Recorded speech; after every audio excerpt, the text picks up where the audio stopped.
Alright, before we do anything else, I know I haven't shaved and I look really disheveled. I've been sick, so cut me some slack. All you guys out there know that when you're sick, you just don't want to shave because it's annoying. You have to wipe your nose, like, ugh. Anyway, TMI. I was biking across campus today, and in the middle of the quad there was a guy sitting down with a sign that said, "Talk to a Muslim."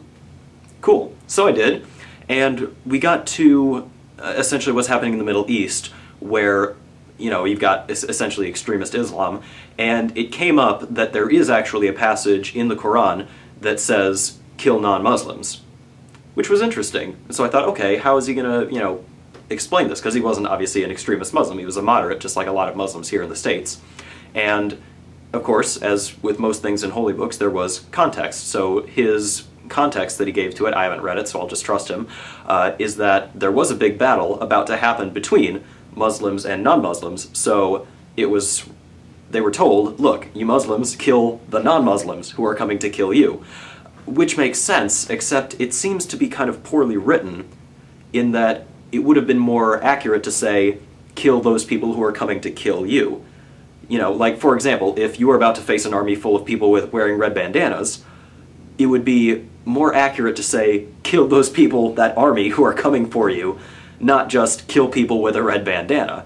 You know, because then it could be misinterpreted, as apparently it is in the Middle East, that it's okay to kill people with red bandanas in all circumstances. Like, no, it has the context, but it seems that it would have been better written to simply say, look, kill the people who are trying to kill you. You know, not just, well, kill the people who are killing you who happen to not be Muslims. It just doesn't seem very well written, was my point. And his answer to that was, well, that he believes that there was a reason that Allah would have inspired it that way, or would have written it that way, that, you know, he's just ignorant of. There is probably some good reason. And that's a very general point that can be applied to most Abrahamic religions, well, yeah, pretty much all three of them, is that, well, God works in mysterious ways. And this comes up a lot with the problem of evil. Why do people suffer, and why is there so much pain in the world? And, well, more like the problem of suffering, but why is there all this crap in the world if God is all-loving and all-powerful and all-good? And the answer to that, which does save God from the problem of evil, is, well, God works in mysterious ways. There could easily be a way that, you know, Hurricane Katrina was actually the best thing that could happen, because I'm not omnipotent, I don't know, maybe God had a reason. That takes a lot of faith, though, because, you know, you would, as a religious person, a Christian, a Muslim, a Jew, if you're going with the God is mysterious card, you would have to be prepared to accept that if God created a nuclear bomb over Manhattan, dropped it on there, killing everyone, that, well, God must be good.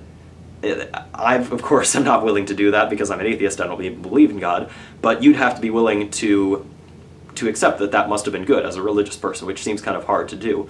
But anyway, the whole idea of God being mysterious almost sort of begs the question, okay, at what point do you call bullshit on someone when they say, well, I have a reason, but you wouldn't understand it, kind of thing? Like, if God is all-knowing, then, okay, I can understand how, if you believe that God is all-knowing and all-good, and you have that enough faith to say that God is good no matter what he does, then I understand how it would follow that whatever he does, you know, must be good, even if we don't understand it, because he's omniscient. Sorry, I was about to say omnipotent. But it sort of begs the question, which is, okay, at what level of intelligence would you no longer call out someone for doing something that seems immoral? Like, and I'm borrowing a line from Jim Jeffries here, link in the description, but imagine if Stephen Hawking, as a 30-year-old able-bodied man, really smart guy, of course, you walk home and you come in and you see that Stephen Hawking is raping your mom. And of course Jim Jeffries' joke is like, hey, I'm mysterious! I'm not an asshole, I'm mysterious. I work in mysterious ways. So if it was me, you know, just some normal guy doing that, and you walk in, you'd call bullshit. You would never believe that I have some, you know, really smart reason that this is actually a good thing that I'm doing. But again, getting back to the analogy or the thought experiment, is Stephen Hawking is raping your mom as you walk home, and he says, you know, well, I've got a good reason for this. Stephen Hawking is actually British, fun fact. Would you believe him? Smartest man on earth. And getting back to my question I already said, which is, at what point of intelligence would you not call bullshit? Would you just say, well, I believe that you have a good reason? And this isn't just a question for religious people, this is a question for atheists, assuming that if you really did believe that, like, let's say your friend Michael, you have a friend Michael who knows freaking everything.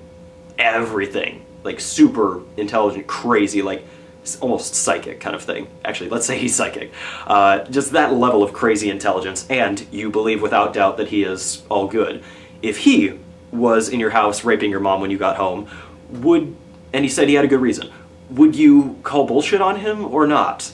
And so I guess my question to everyone, religious or non-religious, is sort of, okay, at what point would you not call bullshit? Is it a continuous spectrum of, you know, as they get smarter you get more and more believable? Like, where is that point on that line where you say, okay, I believe you, or no, bullshit? Or how does that work? This is just a passing thought I had after I finished talking to the Muslim on campus, but I don't know, it's just interesting. I haven't given this a lot of time, it was only a few hours ago, but I don't know, I just wanted to put that out there. So let me know what you think, guys. Wow, I can't even talk. Wow, yeah, bye.